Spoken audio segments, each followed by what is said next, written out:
Welcome everyone to After the Roll. This is Season 2, Episode 2, The Trials of Vasselheim. I am one of your hosts, Travis Crokin, the Calm Scribe, and we're also being joined by our other host, Billy, Sporkle McSpork. How are you tonight? I'm doing great, Travis. Hey, it's great to be here as always. I'm excited for tonight. So am I. This is really a fantastic episode. It sets up a lot of stuff. Yeah, I'm it really really excited does. for it. Yeah, I'm really excited for it. And we have a new cocktail. Oh, I'm excited. So tonight's cocktail, let me pull this up here so I can actually read what I wrote for it. I'm going to show you how to make this in just a moment, but this cocktail is called the Smoking Vessel. And it is 3/4 ounces of Frangelico, 2 ounces of barrel-aged gin or scotch, 2 dashes of orange bitters, half a teaspoon of maple syrup or agave nectar, a splash of water, an orange wedge, an ice cube, and a cherry and orange peel garnish. And of course, it's called the Smoked Vassal because it is smoked. So we have it in this beautiful tray here. We lift off the lid, and we get a beautiful smoky effect around our cocktail. And there we have it. So this is the Smoked Vassal. It has the cherry and orange garnish on a skull pick, and you can see it's still giving off some smoke. I don't know if that's showing up on camera, but it's still giving off some smoke, and it's absolutely lovely. Oh, that's just beautiful drink. So let's take a look at how we make this thing. We're going to bounce away for just one quick second. Where is this? So we're going to come up here.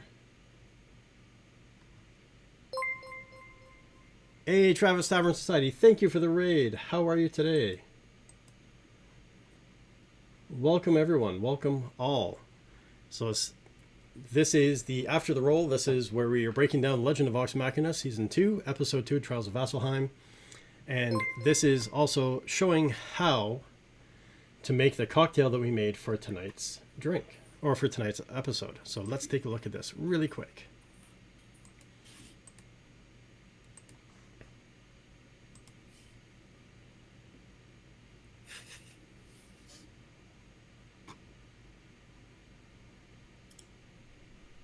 Welcome, dear travelers. It is time for another literary cocktail. This one designed by me for Season 2, Episode 2 of The Legend of Vox Machina by Critical Role, The Trials of Vasselheim. So let's get into this one. This is a take on an old-fashioned. So for this, we're going to take our orange wedge, put it into the bottom of our glass. We're going to add about half a teaspoon of maple syrup. Make sure you use pure maple syrup for this. That is important. You don't want to use table syrup. It needs to be maple syrup that you're using for this. And we're also going to add in 3/4 of an ounce of Frangelico, because Vasselheim is a place of religious orders. So why not have Frangelico tossed into the mix? And 2 healthy dashes of orange bitters. There we go. And then we're going to take our muddler, and we're just going to muddle this all together. Now again, as we said before, the act of muddling is not to destroy what's in the glass. It's to take out the essential oils and get everything mixed together nicely. So the maple syrup is replacing the simple syrup that we would normally use. There we go. Or the sugar cube that we'd normally use. And then we're going to add a splash of water into this as well. And then we're going to do 2 ounces of gin. Now this is actually a barrel-aged gin. So it does have a nice whiskey kind of connotation to it when you're drinking it. Now that we have that, we're going to take our ice, put our ice in, and then we're going to give this a nice stir.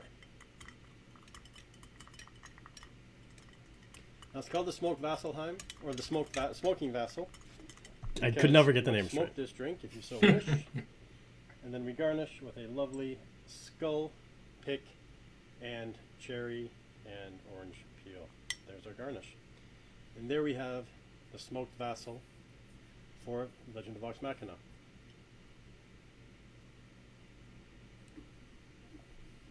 Oh, that's a lovely balance. The Frangelico gives it a hazelnut flavor. The maple gives it a nice sweetness. The barrel-aged gin gives it a nice smokiness like you would expect from your scotch or from your whiskey. Absolutely lovely. Highly recommend drinking this while you're watching Legend of Vox Machina Episode 2 from Season 2. Stay literary, my friends, and have yourselves a fantastic day. And there we go. That is how you make... That is how you make the Smoking Vassal to watch while you're watching Vox Machina. So, what do you think of the... And thank you very much for the raid, Travis, and thank you for the follow, JC Boom. Greatly appreciate it. So, what do you think of the cocktail, Billy?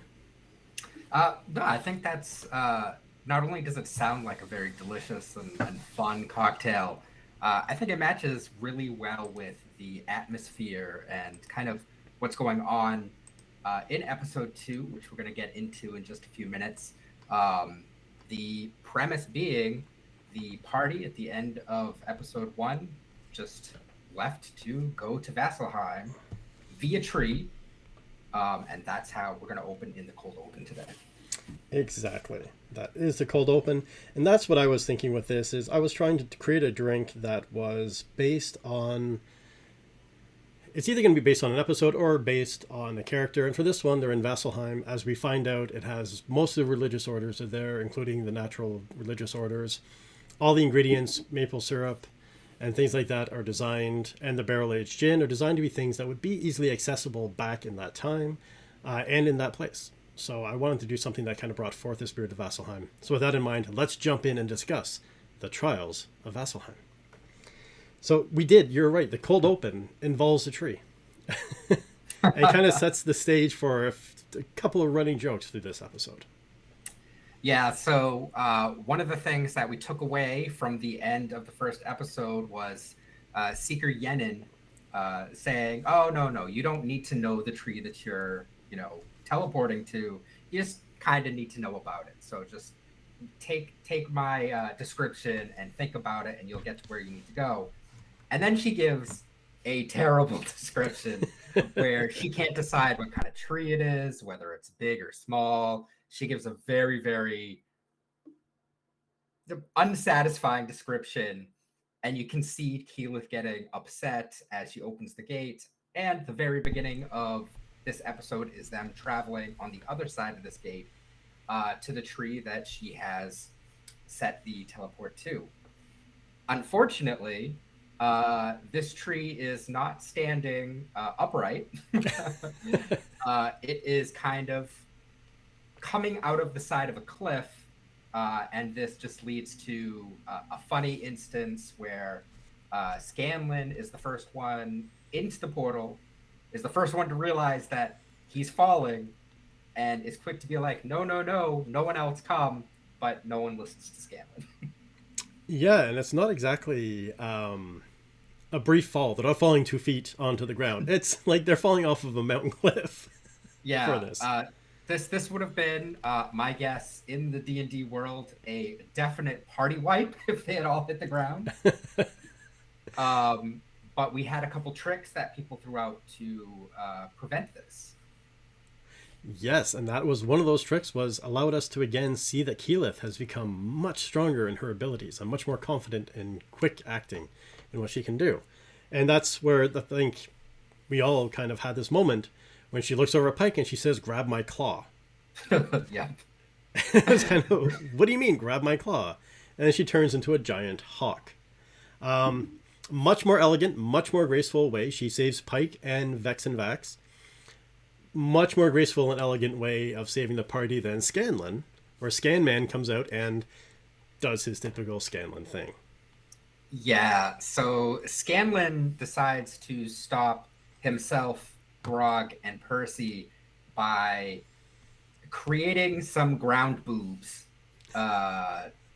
Magical Scanlan's hand, only in the shape of a lovely chest on which him and Percy bounce onto, but Grog neatly wedges himself in between. And that's the thing with this episode is Grog has so many good quips going through, And the first one with this is like, good thing them giant titties were there. Yep. Yep, it was. Yeah. And And that was and then of course we have Keyleth saying, "This isn't my fault. I told Keeper Yenin we needed to know exactly what I was traveling through to," and she was so vague. yeah, it was nice because this was very much in character for Keyleth. It shows kind of that anxiety. She doesn't want to get blamed for this, but again, this is an appropriate time for her to have this anxiety. She's not showing it in combat. She's having it, you know, when it's down, and she doesn't want people to be mad at her. Yeah, and it was a less level of anxiety. It wasn't her typical quivering, shaking anxiety. It was just like, oh no, it's not me. Like don't put this on me. So it was anxiety, but it was still showed growth in character, Absolutely. which was fantastic for that. But then we show up, like they look over and they realize that they are actually at Vasselheim, just a fair distance away. And as this per season 1, we don't have an idea of time passing because they're on this giant cliff. Vasselheim is far away, and the next scene they're walking up to the gates. It's got to at least been like a 2-day trip, a day trip, or a half a day trip to get from where they were to there. But anyways, they get there. Yeah, I agree. It's another one of those things where the time just passes. You're unsure how long it actually is. Could have been a full day trip. Could have been 3 days. We don't really know. Nor does it really matter. Nor does it matter. But it does look far away from where they are at the boob tree. Yes. But it could have been much, much further away. Yep. So, yep. But I mean, you're honestly not going to really expect to walk out of a tree and fall down a cliff. But nature does have a way of growing in really obscure places. Absolutely, absolutely. I've seen cliff wall trees before. It's not unheard of. Exactly. And then we get a really quick taste of Percy's diplomacy at the gates where they come across the guard. I think his name was Rob. And I didn't get Percy's full name, but we actually get Percy's full tongue twister 3-minute long title he tries to give the guard. Yeah, so I believe he's used his full title 3 times now in the 2 seasons. He does say it a couple times. In season 1, I believe in his flashbacks when he's talking to like his parents and people during his upbringing. But this is the first time like we hear Percy be diplomatic. Is I think the diplomatic way to say it. And boy, does he come off as pompous and a show off, and it doesn't work. Rob does not care. It fails spectacularly. Most definitely. But either with that, they do get in, and Rob says, I need a sandwich. I don't care what you need. I need a sandwich. Just, you want to talk to someone, go to the Platinum Society. Because they try to say they need an audience. I need a sandwich. Just go talk to them if you need to talk to them. And this brings in one of the running jokes throughout the episode that I absolutely adored. Yep. Where as they're walking in, and of course now they're in like proper society. This is all religious organizations that are in this place. They're supposed to be proper society. And as they walk in, someone says, "Good day." And Grog, of course, hears bidet. Did they say bidet? So the entire episode, Grog is going around saying bidet to everybody. Yeah, this is straight from the table. This was a joke that Travis actually said as Grog and was a running joke for, I want to say, the rest of the season. Nice. So it's great to see it. I started trying to write down every time that he said it, and I gave up after 3 because it was happening so often and so fast. But there are a couple of points where it comes in poignant moments, which we're going to come up to as we go.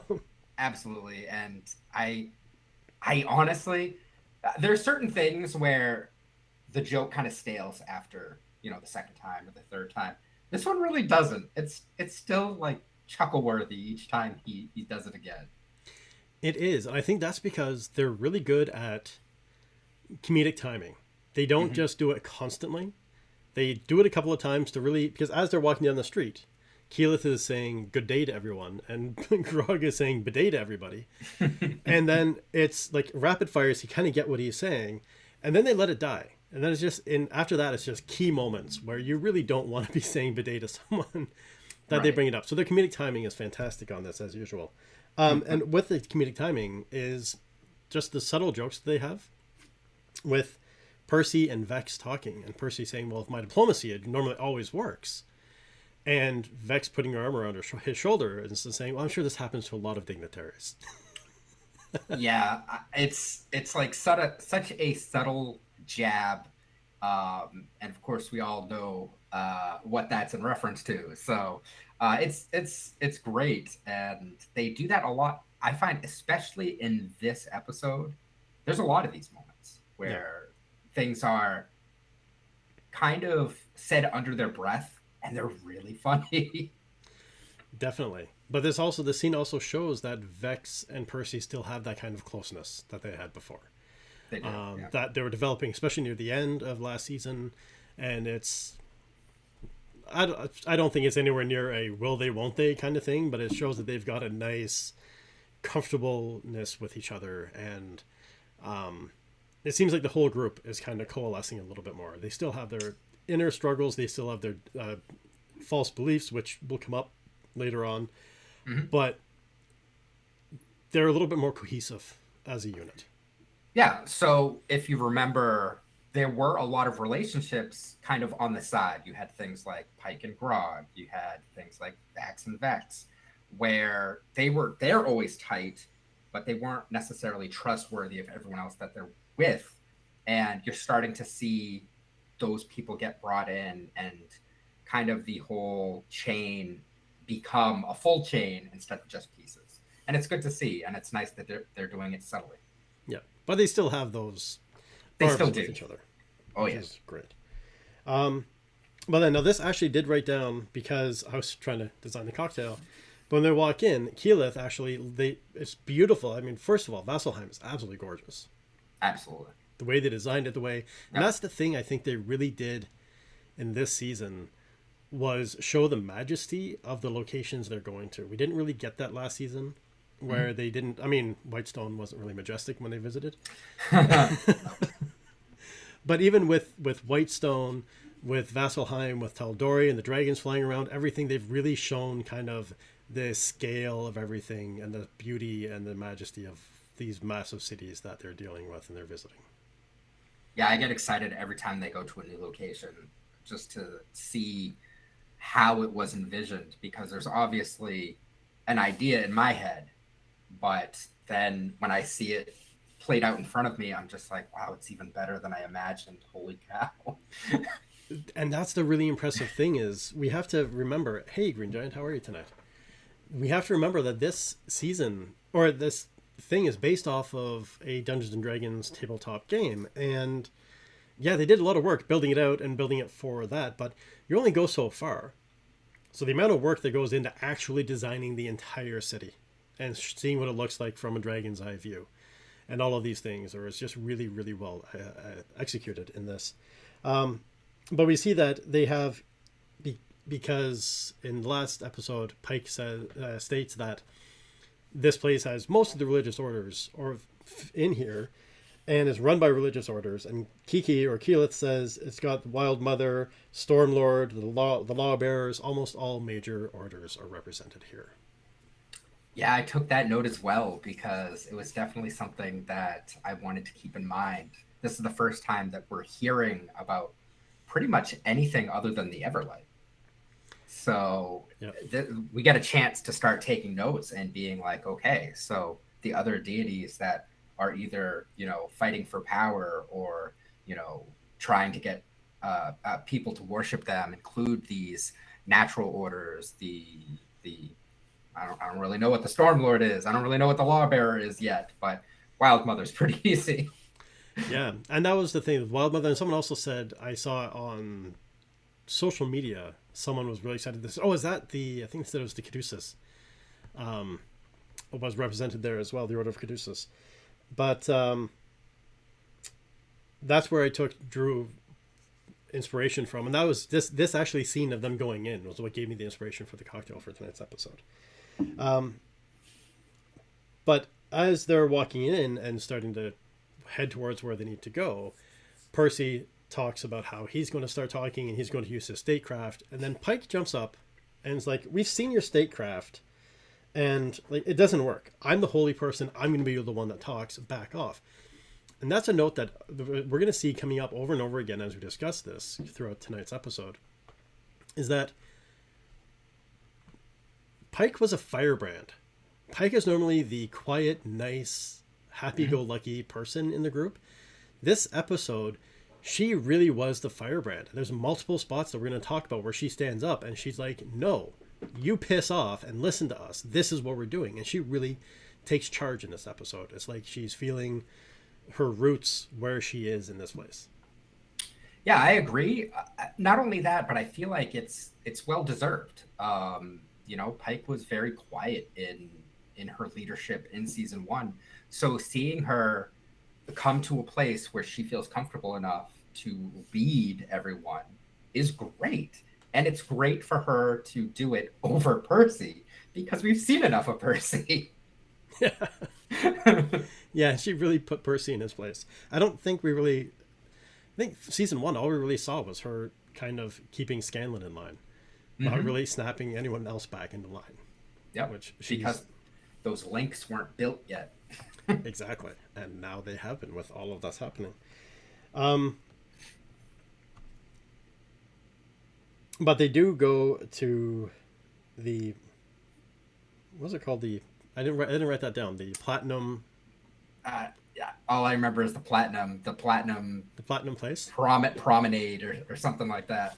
Yeah, the platinum place with all the fancy folk are, where the leaders of Vasselheim are, and Pike starts in with the whole, "I'm Pike of the Everlight, and we're here because we need help. Tal'Dorei is in trouble," and she immediately gets shut down, and rather rudely is told, "The water will tell us everything." Yeah, and what a nice, cool TV that water is, huh? Yeah. They started brushing the water, and the vision of the dragons taking over Iman starts rippling into vision, and I was just like, man, I need to get me one of them waterfalls that's a TV. Yeah. Be able to check in anywhere and past, I'm assuming past, present. For what's happening with this, but the Grand Bear Vord was not the most hospitable. She was quite snappy and snarky with everybody, and I found from a writing perspective this was really good because it's only been a week that's lapsed, or it's not even a week. These episodes were dropped one after another, but it is something that gives you, from a writing perspective, a reminder of what happened with the dragons and all that stuff, in case you forgot why they're in Vasselheim, why all of this is happening, just what the stakes are. Here is a quick reminder, and they very easily could have done the here's what's going on, and we try to explain what happened, but in this, we actually get a show don't tell moment where they remind the viewer, the audience, exactly what's at stake. Yeah, and it's interesting because as you bring that up, I think back, and we never really get those moments. They never force us to have a remember what has happened moment. They always very subtly place it within the clues of what they're currently doing to remind us what's going on. So I think in general, the Vox Machina, or the creators behind Vox Machina, have done a really good job sewing their plots together to include those moments. One of the things that really struck me from this scene is the fact that we get to actually learn a little bit of politics in Tal'Dorei as a whole. They're isolationists. That's their whole thing, is that they have such a strong army, or they're such a strong city because they don't interfere with anyone else, and they don't want to start now. It's an interesting take because you think the world's in danger, you're in danger too. Of course, you should be sending out your army.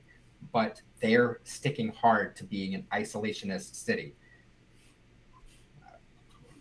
Who does that? Well, that's it. And she actually says, like, you don't have our assistance. You have our sympathy. You have our hospitality, but you're not going to have our armies. You're not going to have our assistance. Because Percy says, you have militaries. You have force. And she says, no, our strength lies in being isolated from everyone else. And then that's when Pike jumps up and says, well, if you don't do something, they're going to come here. And in my head, it just rang like a bell rang and was like, famous last words. It was like, if it should come here, our walls will be ready for them. Did you watch the big TV waterfall behind you and see what happened Right? to the walls before? Like, Right? Those are big walls. yeah. Yeah, So- and again, we got to see Pike like really take charge of the situation. Percy again fails with his diplomacy, and Pike speaks up again. Yeah, but we actually get to see Pike. I'd almost say angry, like frustrated. She's frustrated, but she's Frustrated, getting angry, and we actually have her reacting with force in these things, and that's what really stuck out to me. Is like Pike is not this like usual forceful being, but she really is taking charge in these scenes that we go through. But then they end up leaving, and that quip that I love from Scanlan, where he says, that was quick and it only takes us 10 minutes to get kicked out of a palace. But then they get followed by a little dude whose name I didn't get. I didn't get his name either. Yeah, it was another gnome, and he worked for one of the High Willy Wonka? Council members. Yeah, he worked for Willy Wonka, who's one of the High Council members. And he basically says on the sly, I understand what you're trying to do. I agree with what you're trying to do. Go to the Slayer's Take. They can help you. And it shows that even within the council, the High Order, there is, even within the council and the High Order, there is dissent. Not everybody is in agreement. So Vord is the one that's in charge, but there are people that are willing to break away and, cause some kind of dissent. Although he doesn't want to be named. That's it. Forget you ever saw me. He really did kind of remind me of Oompa Loompa. This is the way he was drawn. It was, but he says, go to the Slayer's Take and ask to speak to their patron. And then immediately, Vex and Vax are like, Vax is like, no, we're not going. Vex is like, oh, okay, interesting. So we've teased in episode 1 that there's some connection with Vex and Vax to Vasselheim. And Pike is interested, and now we know that they actually do have a connection here. There is some history that's here. Yeah, and I liked this. I like that we're seeing Vax and Vex more prominently in this season, and I like that they have this connection to Vasselheim. I think that them kind of being maybe the ones mixed with some Grog, mixed with some Pike, being front and center this season is good. I like that. I wanted more Vex. I felt like she kind of disappeared in season 1. I want to know more. Yeah, I agree. I'm happy to see that these are the storylines they're really kind of focusing on and still advancing the other storylines. And this season already is taking on more of a holistic feel for storytelling. Season 1, they really focused on a couple of characters and kind of left the other ones just coasting along with everybody else. Now they're focusing on Vex and Vax, Grog, and Pike, but they're still developing the storylines of the other characters more subtly. Right. But they're not just coasting. They're actually just, their storyline is slow burning and continuing to build while they're focusing on the other ones. So it seems like a more holistic storytelling this season. Agreed. Yeah, which I really, really like. But when they're standing outside and the gnome comes out and talks to them, Vax looks over and sees this dark figure with a scarred face walking on the rooftop of, I think it was the Slayer's Take, or one of the buildings, but she's walking along the top of one of the buildings. And again, it's just a brief thing and then disappeared, and we see other crows or ravens take off while she's walking. And this is site number 2, correct? Yes, because the first one was in the acid fog in Tal'Dorei. Yep. When everything was happening. Sounds important. That's someone to keep an eye on. Well, at least if you're Vax, because apparently no one else can see her. Ooh. But then they, as they're walking along, they talk about before they leave. They talk about who the Slayer's Take are and the fact that they've basically wiped out all of the fantastic beasts around Vasselheim. They've gone and they're these hunter killers that have gone under contract and killed everybody. That's like a creature of size or danger in the surrounding area. Yeah, they do a really good job of painting the Slayer's Take as being a very dangerous, very strong organization that anyone should be fearful of. It really gives you pause when you think that Vax was so against going there, and makes you question why Vex was just like, yeah, let's go. Yeah, well, I've got a friend, so we'll go check Yeah. it out. It's fun. Yeah, and again, that even shows the inner, not turmoil, but the dispute with them, where it's like, well, it's, a friend. That's what you'd call this Right. when you're going there. Right. And then as they're walking, we get Grog. We do. His sword starts talking to him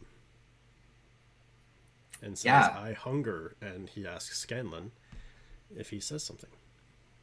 He does. And I think I I don't know. I feel like this was something that I could kind of see coming. There was obviously something going on with the sword, right? Yeah.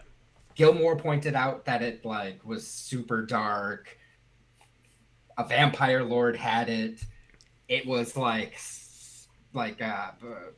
doing crazy stuff while he was fighting with it. Like there was something going on with the sword. So it talks. I guess. Yeah. Yeah. Makes sense. And again, it seems to be only maybe it's right beside his ears, so maybe that's why. But it seems like Right. there was a connection to Grog already with his blade, that potentially only he could hear what was being said from him. And as again, So- what I found with this Yeah. is very subtle steps towards even into this what happens later in this episode, but for what's going to happen later in the season. They've got very subtle steps, and they're really neatly laying the path of what to expect. Mhm. Yeah, I agree. So and not only does this one instance happen where he hears the sword say, "Oh, I hunger," or whatever it was it says, and Grog's confused. But then later, as they're still walking towards the Slayer's Take, it's saying it again, and this time Grog thinks it's his stomach talking to him. And he goes off, and that already shows that this sword has a subtle ability of dividing the team. It does. So Grog takes off because he realizes he's hungry. Team continues on to the Slayer's Take. The Slayer's Take, I gotta say, when they walk in, the Slayer's Take was absolutely gorgeous. They have all the heads man. mounted, except for one. All the heads mounted along the walls. And I had to pause it every time they showed the walls because there are so many Easter eggs in this. From what I could tell, it seemed to be like there was an alien skull up there. Yeah, okay. And it also seemed to be, I don't know if it's just a normal carnivorous man-eating plant or if it was the plant from Little Shop of Horrors. It really looked to be like the plant from Little Shop of Horrors. And beside where the Hydra head was missing, there was a giant shark head that really reminded me of Street Sharks. So I actually thought it may have been like a subtle homage to Street Sharks. So I looked it up, but none of the Street Sharks had the spike on the bottom and the spike on top. So I don't know if that's just triggered a core memory for me and wasn't necessarily a connection. And all of these could have been not normal, like not actual connections to what I'm connecting them to, but these are things that it drew into my mind. I really think that you're on to the correct assumption. I think that they may have taken things that have some kind of reality in the game and they've twisted them to kind of be recognizable icons. I agree, the Audrey 2. I thought that was pretty clearly the Audrey 2.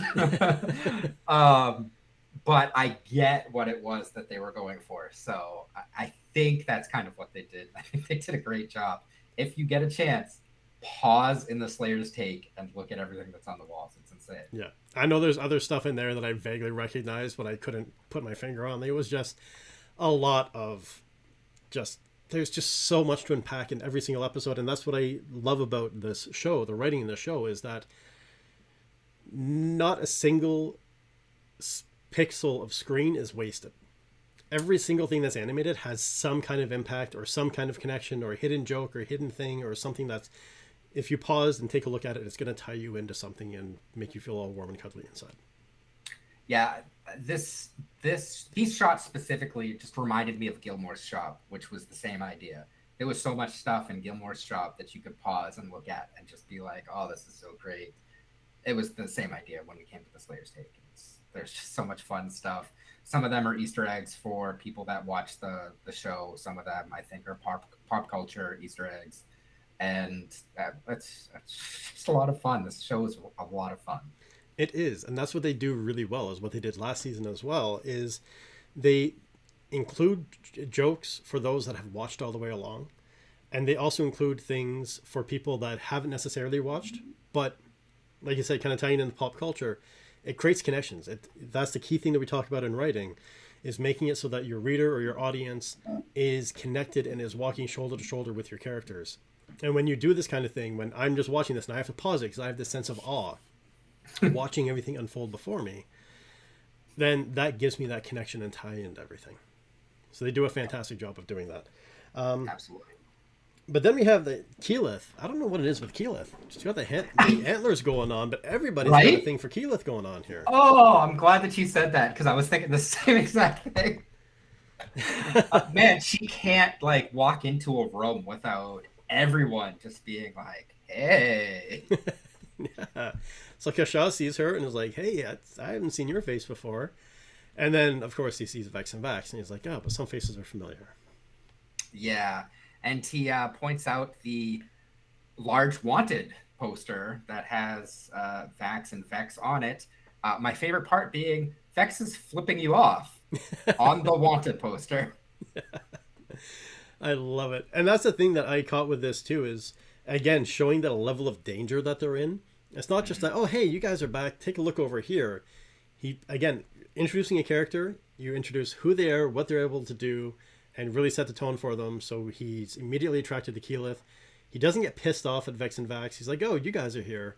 And then he walks in front of the two of them, makes up a glowing spear and throws it between their heads and pins the wall where their wanted poster. So it really immediately highlights the level of danger they're in, highlights who he is, his personality, and that he's got some abilities more than just swinging the sword.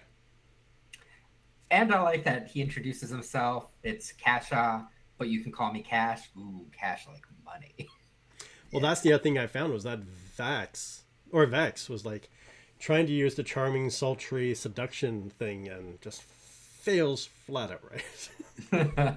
Again, we see Percy trying his abilities. We see Vex's abilities that have been well ingrained is that she does have this seductress kind of tone to her. It fails spectacularly as well. And then we get introduced to we get introduced to Zara. Yeah, Zara the Tiefling. I think we've seen Tieflings in season 1 as background characters, but this is the first time we actually get like introduced to one. And she's real awesome. She definitely has an air of danger, maybe evil. I don't know if it's me, if I just think everyone's evil this season, but like she gets introduced to me and I'm just like, man, you're kind of a bad dude, aren't you? I like it. Because she cuts the head off a snail as they walk in. Like, yeah. Yeah, but even that quippiness between Vex and her with the, oh, I see you still sharpening your horns, or I still see you sticking dead things in your hair. Like, there's this quippiness and back and forth banter that they have. And all hell's about to break loose. And again, going back to the idea of Critical Role including a great amount of diversity in what they're doing. A gnome jumps off the table, and that was doing the arm wrestling when you first walk in. You see a gnome arm wrestling this big dude. Spins around. Big dude's in a wheelchair with big ass swords that come out of the front of it. Yeah, the biggest swords I think I ever could have imagined being attached to a wheelchair.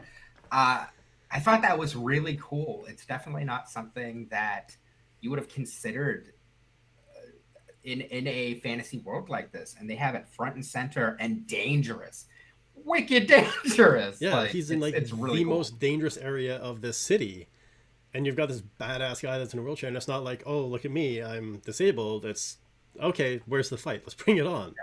Watch out, because I got big ass swords. And I'm sure a bunch of other tricks Yeah, I'm sure. under his wheels. There's a lot happening, but they're about to start fighting, and then that's when they finally realize that Grog is gone, and we cut back to Grog. Now this is where there's a lot of rapid fire cuts. Yeah, I actually have that written down as well. So one of the things that I did want to point out with the Grog thing is Grog goes, he takes off and goes and gets himself something to eat and an ale.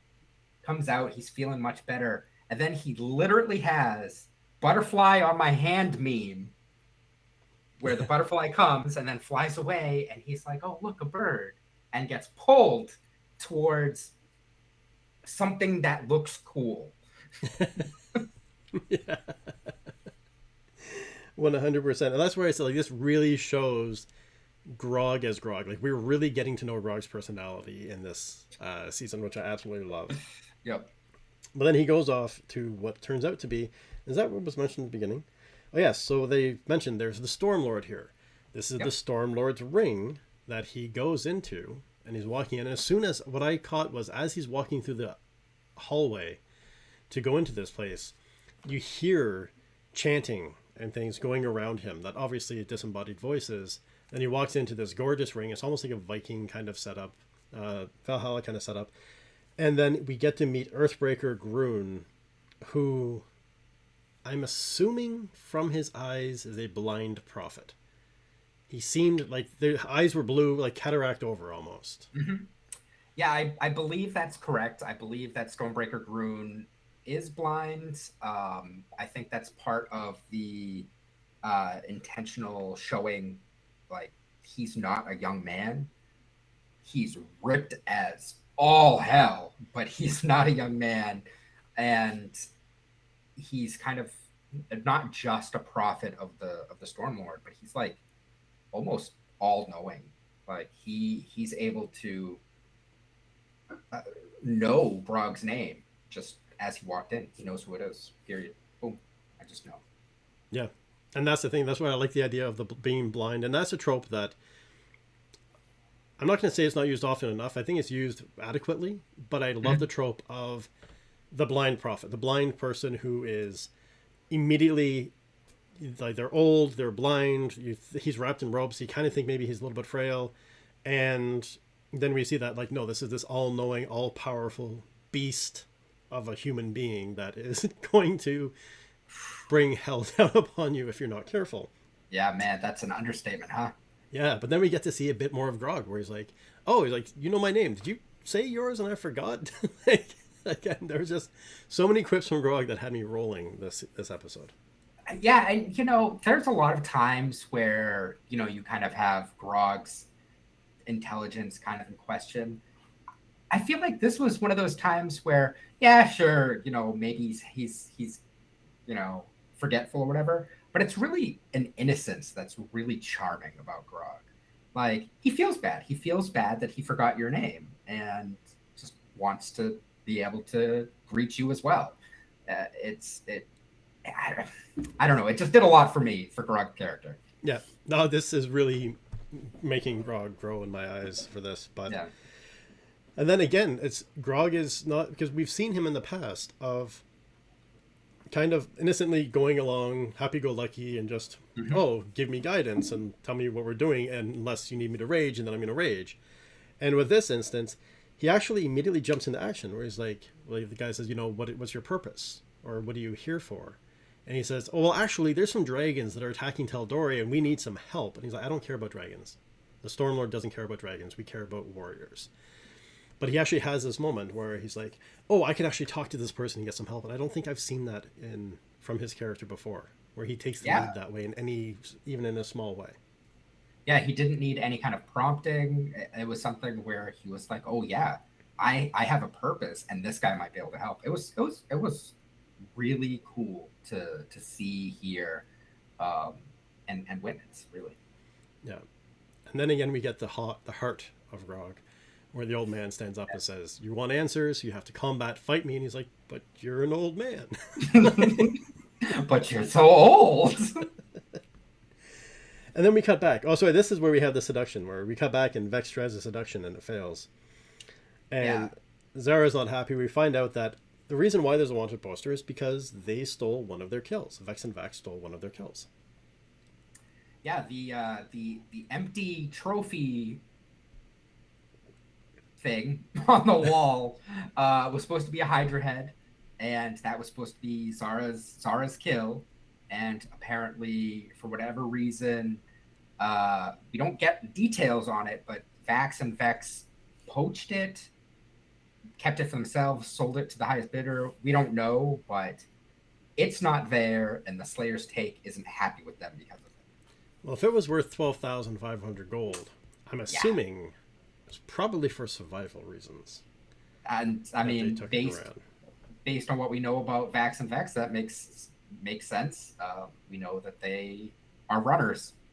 Yep, and that's the thing, and you need to survive at all costs for that. But then they say that they're here, they need to talk to the patron, and that Zara says in no uncertain circumstances that nobody sees the patron. And then that's where Vex tries her hand at diplomacy. She's like, "Well, there's dragons, there's money, there's gold. Would you do it for that? We don't have the money to pay you $12,000 or 12,000 gold, but if you help us, we're going after 4 dragons that are all totally rich, and you can have all, if not a big cut of what their hoard is." Right. Yeah. Honestly, it's a good ploy. I mean, it's not a bad attempt. And you can see Zara actually pause and think about it for a second. And in my headcanon, she goes, or, I could kill you guys, get that, and then go get the dragons. Made perfect sense to me. Exactly. That's exactly kind of what I was thinking. It was what her thoughts were on this was, that's why not? If you're hunters, if you're killers, why not just... And if you believe in what you can do, you've seen the efficacy of this group and all the walls around them. That's there. But then again, we have Pike jumping up and saying, this isn't about money, this is about saving lives. And everybody erupts in, like, we're trying to save the world here. Everyone erupts in laughter. And that's where we get more of the hidden things. So like, "Oh my God, she's so cute. Oh yeah, I just want to pick her up and put her in my pocket." I know. It's so good. I feel bad because, I mean, that's not how they should treat Pike, but it's a funny scene because obviously the Slayer's Take isn't taking Vox Machina seriously. They don't care what deeds they've accomplished. Exactly. I don't think they even know who Vox Machina is. They know Vex and Vax, and that's it. Yep. Right? And they don't care for that. But then they're cornered. They're about to get their asses kicked by everyone moving in on them. And that's where you hear this insane voice saying, "Stop. Let me take care of Vox Machina." And then we realize that someone here knows who they are. And the gate opens and they drop. Yeah, it's interesting. First of all, the voice is intense and very finalized. There's no complaining. They go, "Okay," and drop the gate. There's no whipping after that. Yeah. So it's someone important, but also just the way that she announces this, that she's going to take care of Vox Machina and calls them Vox Machina, who up until this point, I don't think they've introduced themselves to the Slayer's Take as this group. Because everyone's just focused on Vax and Vex. Yeah, so they know that. And again, we have this thing that we kind of glazed over with Grog being gone, but it's not until they're being cornered and their threat is happening where Pike is like, you might want to watch your mouth before you get your heads crushed in. And then she's like, "Where's Grog?" How did we lose Grog? This is a terrible time to lose Grog. But they fall down, and then it cuts back to Grog. And this is where we have this back and forth scene cuts and these beautiful things where the Groon is saying to him, "Where does your strength come from?" And Grog is giving answers that I think he's giving answers that he thinks wants to be heard. Yeah, I think that's very apparent with his answer from the heart, where he flat out says, I think you want me to say from my muscles or my rage, but really it's from my heart. And then Stormbreaker Groom says wrong and like gut punches him across the room. Yeah. Obviously, there's something there that he's looking for that Grok hasn't given him. And this comes back to another writing thing where you're introducing a character, you're introducing what their abilities are, and you don't have to do what they did with Cash and do that introduction and show what his abilities are and all that kind of really quick footwork that they did. Kind of like they did with Hulk and Thanos in the Marvel Cinematic Universe. We've seen how big Grog is. We've seen how strong he is. We've seen him attack the biggest creatures, dive in going against a dragon. Failed in episode 1, but he jumped in and tried this. And then you have this old man who blasts him across the arena with one hit. So because of what we know about Grog, that gives us all we need to know about this man. And they don't need to do any other backstory or anything else. We learn exactly who Groon is in this one scene. So it's funny. So I wrote a note where I say it's scary to see how easily Stormbreaker Groon is just wiping the floor with Grog. But then I stopped, wrote ... and then said, but then again, Grog's always getting his ass kicked. Yeah, he doesn't know when to stop. Or when to stay down, that's for sure. But Groon actually also says to him, where do you find your strength? You're walking two worlds. I'm assuming that's in the connection to, that's either in the connection to being torn about who he is within Vox Machina and who he is himself, and or being half ogre and not fully understanding who he is. But then he says flat out, you're weak in mind and conviction. And then that's where I love with, again, Grog is like, that's because you haven't seen me, and he gets blasted across the thing, and he's like, rage. And we just see like all of his stuff is just falling apart around his ears. And then it immediately cuts away from him again. Right.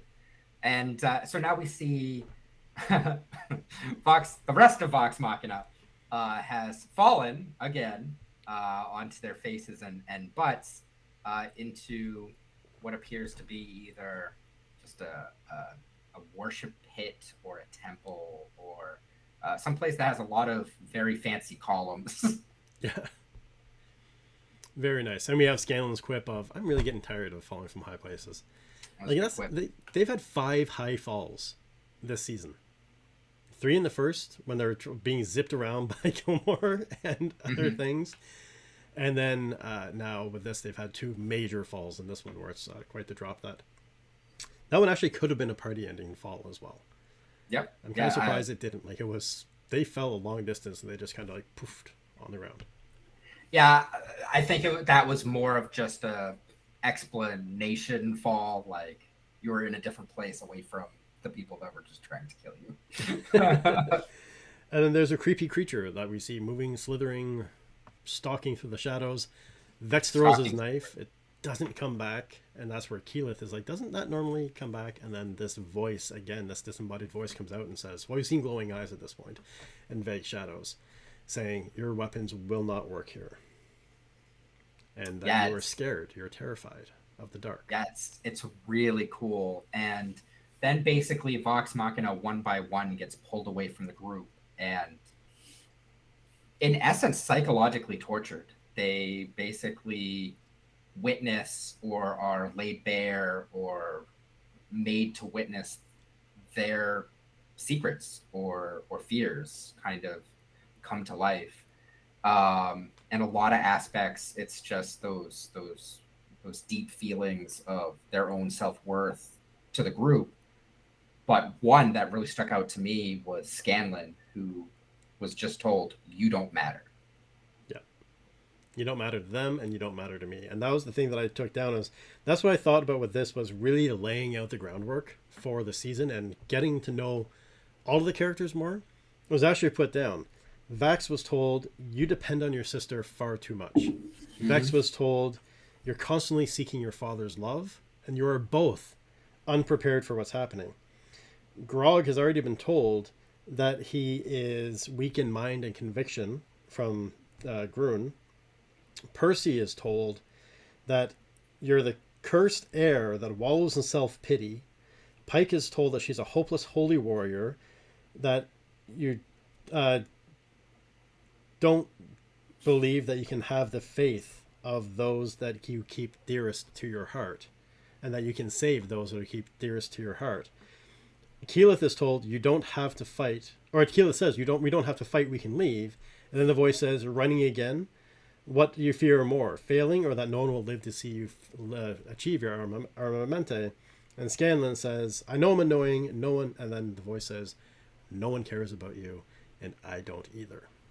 Which really just hits that inner voice, that dark voice that we all have that tells you these nasty little things. And this, we know by now, it's a Sphinx is pulling those out and hitting them over the head with it. Yeah, it's brutal, honestly. And one of the things about this scene that I really enjoyed was not only are you getting this fast-paced quips and peaks at the characters, but it's going very rapidly between the characters and Grog and his own struggle fighting the Stormbreaker. So I just really liked the way that they laid out these scenes. I thought that visually they were very stunning, and the way that they went back and forth worked. I know that I had some complaints about the whiplash in season 1 between Pike's story and the group. I didn't feel that in this. I felt that this was done really well. Yeah, this was kind of a cohesive thing because they were all, I think, and the reason why that kind of worked was because they were all kind of facing the same thing. Grog individually and the group together were thrown into a situation that they didn't understand, that they were way over their head, they're potentially going to get killed, and at the same time being laid bare and being told their deepest, darkest secrets and fears that is being laid out to them. So while this is all happening, Grog is facing off against this old man, and he finally gets angry enough that he draws the sword, and even the old man says, you're swinging a blade of dark magic. Grabs the blade, his blood runs up the blade, and the blade is finally satiated. But then we see Grog get pumped full of energy, his muscles bulge and his eyes bulge and get bloodshot, and we see this like kind of temporary insanity flicker on Grog's face. Yep. And then he gets thrown across the room again, and the blade comes whipping down and just misses his head. Yeah, I wrote Grog's dark weapon gets blood, Grog gets steroids. Well, that's it, and that's kind of where I'm thinking like that this is similar, as we discussed last episode, a similar storyline to Percy's in the previous one, where it was a weapon that we don't fully understand, or something like a dark figure force that we don't fully understand that's happening, that is impacting. And that scene, all that scene did for me when I watched it was kind of get a pit in my stomach and go, oh shit. So I really like Grog, and there's going to be some nasty stuff in Grog's future, I think. Yeah, I agree. And that was just, it set the scene for, again, this episode really set the stage for a lot of stuff moving forward. But we get to see what they're all about, and that's where strength, where Grog does say the same of like, I know you want me to say my strength is coming from my muscles or my rage. And he's like, it comes from my heart. And there's this moment of like, oh, he's finally connected with himself. He's like, wrong, and he's blasted across the thing again. It's so good because that is such a like stereotypical like hero moment that it's not my strength, it's not my muscles, it's my heart, it's the friends we made along the way. That's not what he wanted to hear. You're an idiot. That's not it at all. This isn't a Hallmark movie. Exactly. But then Osaya, they're now the team are pulled back in front of Osaya, and Osaya says, you know, you're paralyzed by fear. You want to run. How can you save the world if you can't even save yourselves? And you just want to run away from everything all the time. And then this is where we have these moments of truth, because then it cuts back to Grog, where the old man says, where's your strength? And Grog finally says, I don't know. And that's what the man wants to hear is, I don't know. Like, stop making excuses. Stop trying to BS your way through this. You don't know where your strength is coming from. And then we go back to Asaya, who says, I've seen this over 100 years. Fools that want to make a difference, but you've got nothing to offer. Get out. And then that's where we again see Pike. I mean, we're seeing Pike take charge against the leaders of holy orders, against this entire group of mercenaries that have killed monsters, that are trying to kill them, and now against a giant freaking sphinx that just ripped them all apart mentally. And Pike is like, no, fuck you. I'm not standing for this.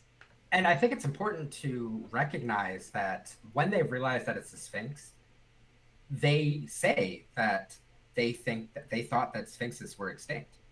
Yeah. Like, this is not only a mythical beast, this is a mythical beast that isn't supposed to exist anymore, which makes it even scarier and more like awe-inspiring. And Pike is standing up and saying, no, fuck you. Yeah.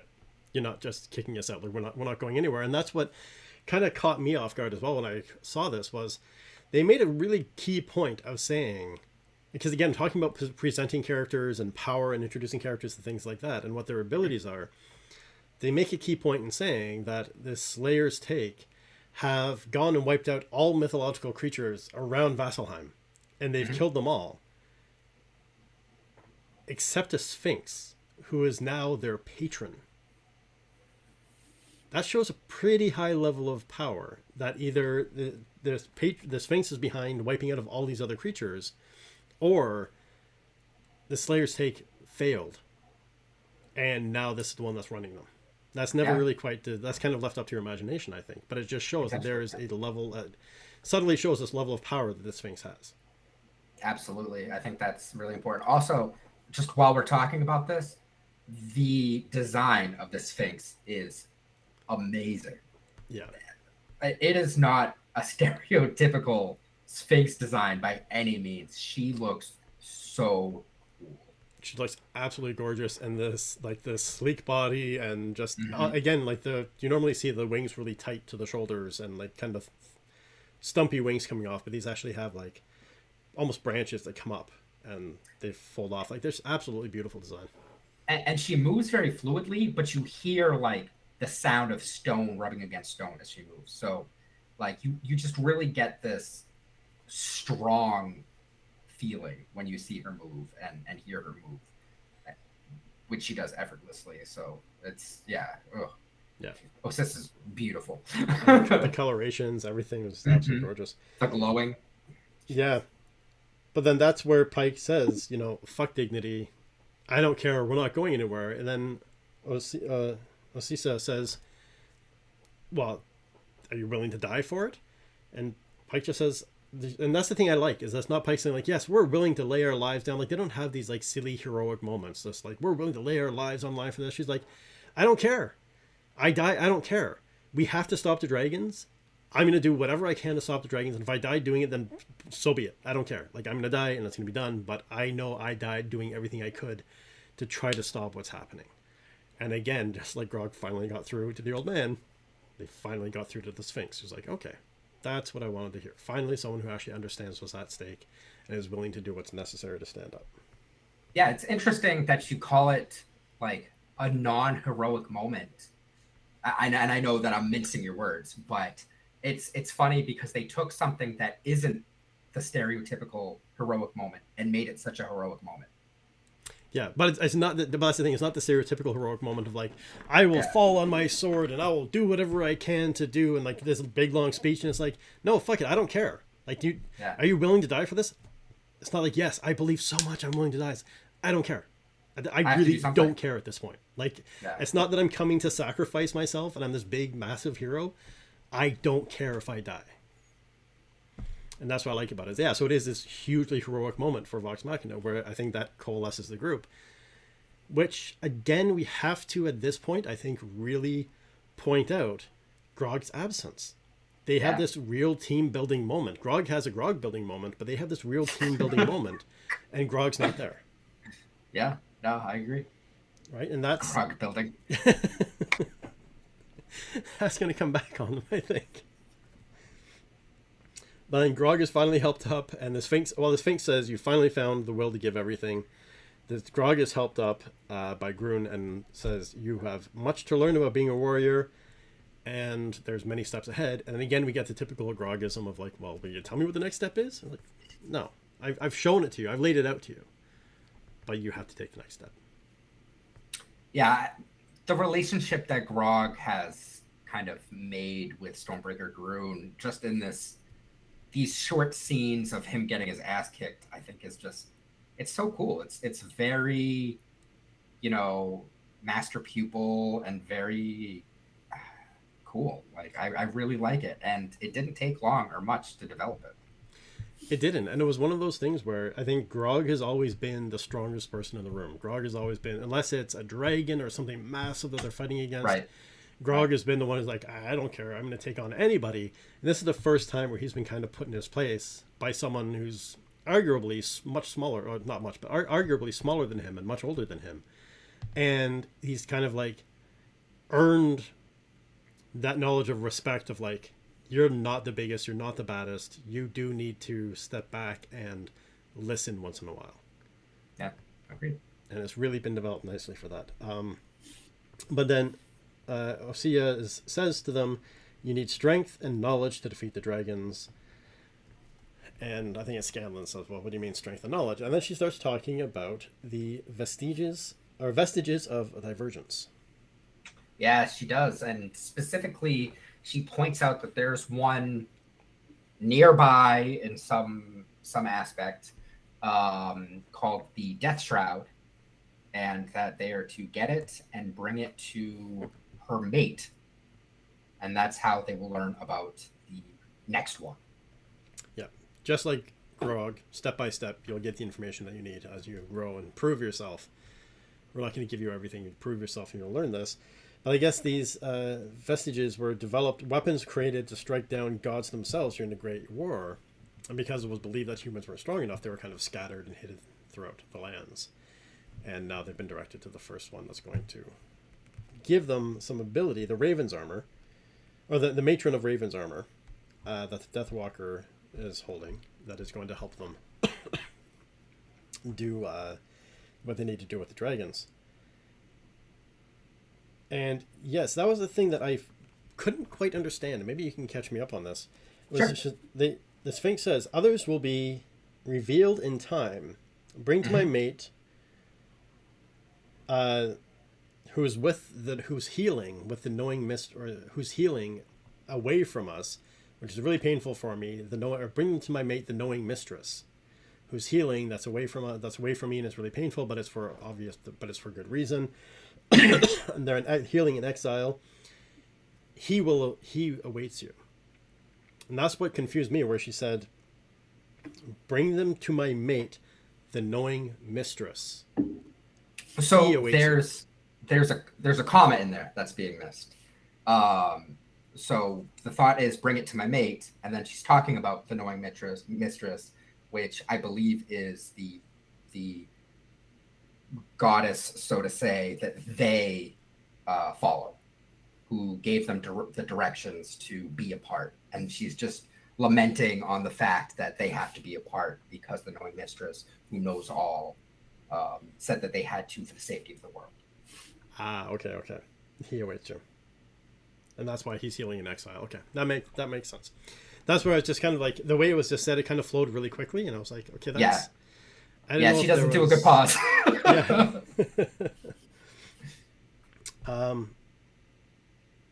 And then they say, we're going to use them against the dragons. And then the Sphinx says, they say, we're not going to let you down. And the Sphinx says, you don't need to worry about letting me down. You need to worry about letting each other down. Which I think, again, ties in and is foreshadowing to Grog not being there and what Grog is going through. As I think this might tie in together in some kind of... I'm greatly anticipating, as happens in almost every season, especially in this kind of show, there being a fracturing of the group at some point. Yeah, I can definitely see how that would be the takeaway from this interaction. The creators definitely never set up something like this for no reason. So I think the fact that Grog was pulled away from this group isn't there for this talk with the Sphinx, that it all means something. It all means something. There's never been a situation where someone was pulled away because shrug. So Yeah. I think that is a very plausible reason. I think and that's something that I've caught on really quick in season 1 is that everything happens for a reason in this. The storytelling is so tight, so precise that everything happens for a specific reason in this. And they bookend things. So as they leave the Sphinx, they're walking back through the Slayer's take, and Zara's there, and they say, well, Sure. Vex is like, well, no, we're off on our mission. Like, well, A, they're surprised that they're alive. And then it's like, our patron gave you a mission? And then that's when Vex grabs her feather back and says, I guess I'm a little more charming than you think. Yeah, it was a great little quip, and always great to get a chance to see her interact with Cash and or Zara. So, yeah, I loved that little scene. Yeah. And of course, the parting quip of, I'd like to say it was nice catching up, but it wasn't. It wasn't. But then as we see that they've left without an army, but they've left with inspiration, which is a big thing. I think that it's big that they recognize that they're not walking away with the tail between the legs. They're not walking away feeling defeated. They're walking away feeling encouraged. With a purpose. Yeah. And then again, we didn't get a lot of Vex and Vax in this episode, but now we have Vax being like, so step 1, we find the vestiges. Step 2, we kill dragons. Step 3, and then Vax pops in, Prophet. Yeah, it's great. It's just another one of those like kind of inside jokey, memey moments that really paints this episode and the season so far. I wrote that down just because I laughed. Yeah, and it's a nice tie back to, again, Yeah. it shows that they haven't gone that far afield from the Slayer's take. Yeah. We're going to go kill and hunt down these vicious, violent creatures, and we're going to profit from it. Yeah. So they've grown, but they're still, and that's what I like about this, is that it really shows each of the characters' flawed thinking. And it shows that they have grown and they've gotten new abilities, but it's also shown that it's not just a full plow forward. They step forward, they slide back. They go forward, they slide back. And we really get to see that in this episode. And then we finally catch up with Grog. Grog comes back. Looks like he's been through a meat grinder. He does. Yeah. And where have you been? Oh, an old man beat me up. Can we get some something to drink? It was like step 1, get a drink. Like, what happened to you? Let's old man. Let's booze. That's what I love the fact that he doesn't even go in, and that I think shows it ties into kind of like Grog's not really a man of many words, but I think that kind of shows how he's feeling as well. It's just like step 1 with the quip, step 1, let's get a drink. And he's like, oh, I got beat up by an old man. Then it's just booze. Can we just go drink, please? And they go off, and then Percy, everyone is noticing interesting things in Vasselheim. And Percy notices a black powder dealer, who is a fantastic creature who reminds me of a couple of other characters through history. But yeah, so Victor is an iconic character. This was really, if I remember correctly, this was an on-the-spot character that Matt Mercer created at the table and was so beloved. Like, fan art was drawn of him, and like fan fiction has been written about him. And this was just like a tiny NPC cameo thing. And the fact that they brought him in, I mean, I don't think they could have not brought him in, but it's some huge fan service for sure. That's awesome. And I agree that especially with what happens is Percy goes, buys black powder, and he says, you're the second person to buy black powder today. And the other one was missing a hand. It's funny because I was watching this with a friend of mine, and at that point I jumped up and I was like, what? And then Percy's like, looks in, and Percy's like, Ripley? And I'm like, oh my god, Ripley's back. And my friend's like, what do you, because he hasn't seen season 1. He's like, what are you talking about? I'm like, this thing, the only other person that created a pepper box, and like, LJ's head just starts spinning. It was just such a beautiful, again, tie back to things. I know this is coming from a tabletop game and it plays out the way it's played out, but the writing is just so intricate and subtle. Mhm. And they do all the right, like I feel like we're in season 1 talking about season 1 again. They do Yeah. all the right things when it comes to writing. I know they in the middle they had some fall downs in season 1, but again for this one, they do all the from a writing perspective, they do all the right things. They introduce characters the right way, they set their hooks the right way. They are laying out the all the character storylines really well, and they are really tying things together. And there's a lot of subtle things. Like this episode ends with Percy leaving. Well, the shopkeep knocking over the fire, and then Percy walking out, and the shop exploding. Yep. So I'm hoping he survives. I'm assuming he survives. He seems like a character that would survive an explosion. But from a writing perspective, they're really hitting the mark and really laying out the beats and the details and things like that excellently so far this season. Yeah, and so on that same topic, I thought back a lot about season 1, especially as I started watching season 2.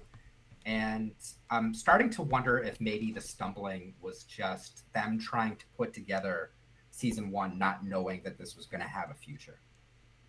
If they were just trying to cram the tabletop game into just this one season standalone arc, and then the idea that this could become something more came later on after the writing process. It's just something that I've been kicking around. I wonder if we're going to see a massive improvement in season 2. So far, I think we are. Yeah, so far season 2. I mean, season 1 came out of the gates. Like episode 1, season 1 was very aggressive in your face, but it was setting the tone, and then they calmed it down beautifully moving forward. And I think the first 6 episodes were fantastically written. I think the last couple episodes were well done as well. I think I agree with you on that there is something of, oh, we've got something more here, we can take our foot off the gas. But I really think part of it too was Pike's absence was the thing that when it was written off of what they knew, of what happened, of how things played out, they did a fantastic job, and it was impeccable storytelling, impeccable writing. But when Pike left, that's where, like, most of the issues, if I remember correctly, most of the issues we had with last season were around the Pike storyline and how that was handled. Because that was something that they had to come up with on the spot to try to figure out and fit in as they're trying to cram everything else in. So I think that it was probably a combination of the two, the disappearance of Pike and the not knowing the future. Right. And I think that if they had known about the future, they could have handled that differently, because they wouldn't have had to, basically they wouldn't have had to cram it all into the one season and have her come back in this blaze of glory, because they could have extended her absence if that's what the story needed, or they could have given more time to her, because the end of the season could have happened at the beginning of season 2. Yeah. There's ways that if they knew the future, I think they could have handled it, that would have given it more breadth and made it easier. And that's my only takeaway from it, is that I just think that maybe that was what the biggest fall for season 1 was just them not knowing the future. It very well could be, but that's something that I think they are really handling well now and moving forward with the storyline. And that's something that I would still like to see 35-minute, 40-minute episodes. Agreed. But to be fair, they have like 50 minutes of content crammed into 25 minutes, and it doesn't feel that way. You don't see how much you're being given and how much information is being thrown at you, and you're just like tangentially absorbing from the show until you actually do what we're doing and you stop and you break it down and you take notes. It says something when you're watching a 25-minute show and it takes you an hour and 20 minutes to take notes on it. Because there's just so much stuff that's crammed in. There's so many little details that you need to pick out, pull out, and kind of take notes on and write details on. So they really do have almost an hour's worth of content put into this, because they don't just tell the story through the movements, like through the actions and through the dialogue of the characters. The background tells so much of the story. Hey, SJ. Yeah, agreed. Yeah, it's funny. I just looked because I wanted to verify the runtime of this past episode, because I was sure that this was the shortest episode of both seasons, and I was wrong. This was a 26-minute episode, which is right on par with most of the other ones. Yeah. Blows my mind. So much stuff. Hey, SJ, thank you for the resub. 24 months resubbed, 2 years. Wow. Look at that. Support of 2 years. We're actually 4 subs away from getting the goal of 15 subs. Wow. I think that's the closest we've ever gotten. Anyway, welcome back, SJ. Thank you very much for the awesome 2 years. But yeah, I do really think that it is just so much that's packed in, and it took me, I think, about an hour and 20 minutes to take my notes, because you have to pause, because Yeah. if you try, you can't write fast enough, because by the time you're trying to write even one sentence, 3 other things of massive import have happened Yep. as you go along. So what would you rate this episode? What's our scale? Uh, I know we used to have one. What was our scale before? I don't remember. I can't remember. I think I don't know. Troll dicks? I'm not sure. Oh, that's what we're saying. That's what it was going to be. I think it was troll dicks was Yeah. for this one. So how many troll dicks would you give this one? Now, in this instance, everyone, troll dicks are a good thing. Yes, these are good troll dicks. I would say that this was probably 8 troll dicks for me. 8 out of 10 troll dicks. I really enjoyed it. I think visually it was a very stunning episode. I think it seeded a lot of good information, a lot of good jokes, a lot of hidden background stuff. Like, I didn't really have anything to complain about. The only reason I don't say it's higher is because I think there's going to be better. Yeah, on the same note, I would say I would give it probably about a 7.5, just because I have to be different. No, but I think the same thing. I think that there's more that's going to be coming, and they did a lot of legwork in laying out things and setting the scene for things, and a lot of hidden jokes and things like that. But it was a lot of setting the scene, and that's the thing I appreciate about this series, is that they're able to have a building episode, and it's not boring, it's not dull, it's not like leaving you in feeling bad in any way, shape, or form. But I think the extra half point would have been if there had have been at least a little bit of combat, a little bit of something. Like, there was no, except for Grog, there was no blood drawn. Like, they got to the point of violence with the Slayer's Take, and then nothing happened. They got to the point of violence with the Sphinx, and then nothing happened. And it was just this. There had to have been at least one fist thrown. You just got the extra half. Got edged the whole episode. Exactly. Never helped you. No rules. Yeah, I can completely agree with that. That doesn't bother me quite as much, just because we did get the stuff with Grog and Stormbreaker Groon, but it would have been fun to see them at least start to tussle with the people in the Slayer's Take. I think it would have been cool to see some like daggers thrown and chairs broken before Osissa stops them.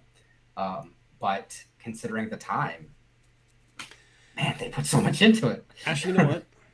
I'm going to take that back. I'm going to knock it up to an 8. I'm going to give the extra 0.5 to the wheelchair dude. The fact that they actually included diversity in that manner with this way. And again, not in a, hey, look, this guy's in a wheelchair. It's just this badass character. I'll bump it up to an 8 because the wheelchair guy was in there. That really impressed the hell out of me that they had him in there and the way they did that. Cool. Yeah, I'm glad we're on the same page now. But that was, it was quite the episode, and it should also bear noting that Grog didn't land a single hit. He didn't even get close to landing it. I don't even think he was able to swing. He couldn't even finish saying rage. That was pretty intense. So taking off from last week, do you have an MVP for this show? Oh, wow. Ooh, it's a tough one. I'm going to go with Stormbreaker Groon. I think that his back and forth with Grog, his pointing out again, if you missed it the first time, that his sword is dark magic, the way that he kind of puts Grog in his place, that was it for me. This was a relationship and a person that I've wanted to see since the Legends of Vox Machina were announced, and he did not disappoint. So that's my MVP. Very nice. I am going to go with a character that I probably complained about the most last season. And I'm going to Really? give, I think, the MVP of this episode for me to Pike. It Love was it. great to see Pike stand up, take charge. In no way, in any time, did she cow down or kowtow and back down. And she was, no matter what was presented in front of her, she stood her ground and stood strong. And I think even against the Sphinx, I don't think she was really like saying like let us go, let us go, let us go. It was really only Keyleth that said, we don't have to fight, we can leave. So in any situation that was presented against her, and she didn't go to any of her abilities in any of this stuff. She didn't have to draw on the Everlight or anything like that. She just stood her ground and fought back. Yeah, I agree. I think that your answer is probably the correct answer. Again, I went for my heart, but you have the correct answer second week in a row. I don't know if there's right or wrong. I just think that was the character that really impressed me the most was Pike. And it was really refreshing because I feel like Pike is really getting a reprieve from the missteps from last season. And again, it wasn't this massive power that could level an army. It was just her drawing on her core strength. Yeah, agreed. That was there. So I think that was it. Looking forward to the next episode on Monday to break it down. Oh, so much. I actually have to really go back and watch that. Because I've seen the other episode, I don't fully remember. Oh no, I remember. Yeah, I've got some ideas for a cocktail for that one as well. Oh, I'm excited to hear this. I'm hoping this is going to be a little bit more accessible because so far these two cocktails have been rather, like I said, when I design cocktails, I try to take into account the accessibility, the cost, and the ease of making it for people, for the cost of the alcohol. And unfortunately, barrel-aged gin is a very difficult thing to come across. It's just a small distillery near me that makes it. And it's not cheap. It's almost $100 for a bottle. Jeez. Yeah. But so it kind of like fails out on two of the things. But I've been waiting to find a cocktail that I can make with this. So the next one is going to be a lot more accessible to people. And but what do you think of this idea of introducing a cocktail per episode based on the episode or based on the character? I love it. I think it's a great. I think it's a great idea. I think having your TikTok with the like this is how it was made is a brilliant idea. I think that we should definitely get more into the social media game of showing that stuff off. So kudos. Yeah, trying to do that more. I've been doing the literary cocktails for a while now. Some that I've designed myself, some that come from this fantastic book I have. I'll plug the book because I do use it. It's called Tequila Mockingbird. And it is it is as amazing as it sounds, except for the title drink. The Tequila Mockingbird was actually one of the most popular videos, the second most popular video I did from this series. Really? And it was for me, it was a pretty disappointing drink.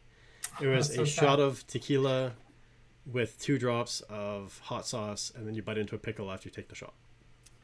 Oh, that sounds not great. See, it wasn't a bad thing, but as people learned on my stream on Saturday night, I'm a spice head. I've been eating spice my entire life, and I don't have them within arm's reach, but I do have so there's the Jelly Bellies have those kind of like the Harry Potter birdie spots where they taste really bad. They also have ones that are the Fiery 5. So it's sriracha, jalapeno, cayenne, habanero, and California Reaper. Oh, okay. So it starts at 2,500 Scoville units and goes up to like I think 50,000 Scoville units, then 200,000, 350,000, and then the Carolina Reaper is 2.2 million Scoville units. So for those It's a jelly bean. yeah, so for those of you that don't understand the Scoville units, a Scoville unit is, if you were to take a cup of this spice, how many cups of water would it take to completely put out the fire? So for that one jelly bean, the Carolina Reaper, it would take 2.2 million cups of water to completely douse the flame from 1 cup of this spice. To put it better into perspective, the Paqui One Chip Challenge that everybody sees out there, that everyone goes nuts and cries and freaks out over, is 1.7 million. Okay. So this thing is 2.2 million. Yeah. And I ate all 5 on stream on Saturday. And how did it go? Oh, it's fine. I was able to talk. It didn't bother me. So we're gonna do the Scoville. We're gonna do the Pack One Chip Challenge at one point. But the other thing I've got up here, again just out of reach, is a gummy bear. The size of a normal gummy bear. It's called. It's the Nitro gummy bear. It's 9 million. Oh, what? Yeah, and I've got a chocolate bar coming that is also 9 million Scoville units. Oh, that sounds good. I'm sourcing a chip. There's actually 2 chips that are 16 million. So that's a lot of million. Yeah, those 2 I can't do on stream because Twitch has a anti-self-harm policy, and the One Chip Challenge and this jelly bean I was able to get by because I didn't break I broke a sweat, but I didn't have to drink water or anything. I was fine for it. But anything that's 9 million in that is considered self-harm, and you can't show that on Twitch. Wow. All right. Yeah. So private videos it is. Look at the TikTok. That's where it'll be.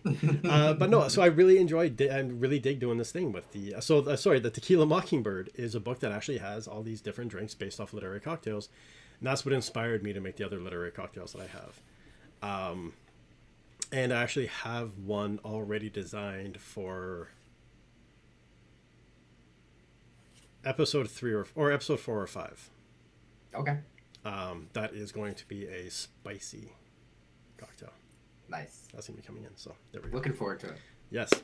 All right. Do you have any final points to wrap up this episode good. of After I'm the Roll? good and ready for bed.